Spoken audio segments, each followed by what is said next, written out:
You ask Tiger to solve. This deals with linear equations with one unknown. The final result is r equals 5. Let's solve it step by step. Simplify the expression. Expand the parentheses.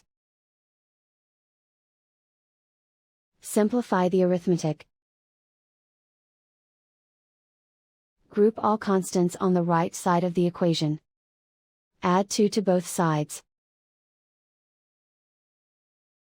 Simplify the arithmetic.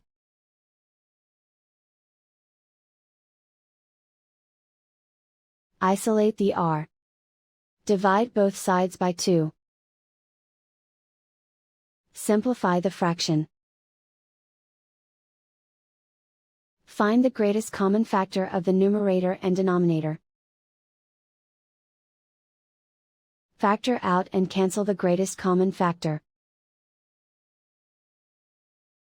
And so the final result is r equals 5.